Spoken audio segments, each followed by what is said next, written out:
अभी चुनाव के नतीजे में से एक डर पैदा हुआ है कई लोगों के मन में, और वो डर है ओल्ड पेंशन स्कीम का। और जो इस विषय को समझते हैं वो जानते हैं कि ओल्ड पेंशन स्कीम 2004 में जब हटाई गई थी तो 18 साल पहले भारत की अर्थव्यवस्था और खासकर केंद्र सरकार और राज्य सरकारों की अर्थव्यवस्था के लिए एक बहुत बड़ा कदम था। आपको जानकारी पाके आश्चर्य होगा कि 2020 में केंद्र और 3 राज्यों के पूरे जो सैलरी बिल थे वो 37% अधिक थे, और उसका डर सीएजी ने भी बताया। क्या 2024 से पहले ये काले बादल, ओल्ड पेंशन स्कीम और ऐसी रेवड़ियों के बादल हमारी अर्थव्यवस्था के लिए एक खतरा बन सकते हैं? सिद्धार्थ जी, आपने एक बहुत गंभीर समस्या के बारे में आपने बात उजागर की है और आप बिल्कुल सही हैं।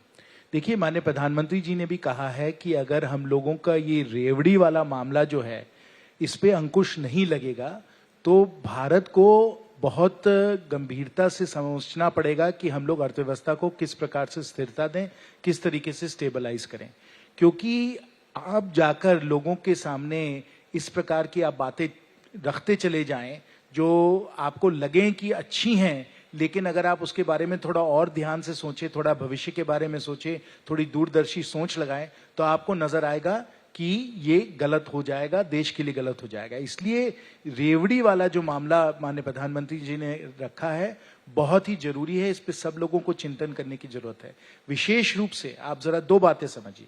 एक तो ये समझिए कि न्यू पेंशन स्कीम को पूरी तरीके से लागू करने के लिए जो सरकार जिम्मेवार थी, यूपीए की सरकार, कांग्रेस की सरकार, उसी ने हिमाचल में जाकर अब कहा है कि अब ओपीएस ले आइए। तो ये 2 तरफी जो बात लोग करते हैं सिर्फ चुनाव जीत गए जैन जी, वो ये तो देश के साथ बहुत मतलब गलत ये खेल हो रहा है। पहली बात तो ये समझिए। और दूसरी, क्योंकि अभी हम लोग दिल्ली के चुनाव से आ रहे हैं, मैंने दिल्ली के चुनाव में दिल्ली की गलियों में जाकर मैंने कहा कि दिल्ली में एक ऐसे जलेबी बनाने वाले हैं, दिल्ली में एक ऐसी जलेबी बनाने वाले हैं जो अपने जलेबी का जो कढ़ाई है वो देश भर में ले जाकर जलेबी तल रहे हैं। अब ऐसे तो काम नहीं चलेगा ना। आप बस जलेबी खिलाते रहिएगा तो लोग बीमार हो जाएंगे, उनको डायबिटीज हो जाएगा। तो इसलिए ये जलेबी रेवड़ी वाली जो बात है, इस पे आम जनता को समझना बहुत जरूरी है, और आम जनता को ये भी जानना जरूरी है कि कौन ऐसे दल हैं, कौन ऐसे पार्टी हैं जो एक चीज एक जगह बोलते हैं और चुनाव के समय सस्ती लोकप्रियता के लिए कुछ भी करने को तैयार है। मैं इस बात में एक बात जोड़ना चाहूंगा। आपने भी 2000 यानी आपकी पार्टी ने 2014 से पहले जो सेना के लिए 1 रैंक 1 पेंशन तो आप भी लाए। तो अभी राजस्थान, छत्तीसगढ़, पंजाब, हिमाचल, ये ऑपोजिशन की स्टेट्स हैं। अगर वहां पे हुआ, आपके लिए हिमाचल का लॉस इस कारण बताया जा रहा है क्योंकि वहां पे बहुत संख्या में एम्प्लॉइज हैं, तो इसमें तो कहीं ना कहीं बीजेपी भी शामिल रही है पास्ट में।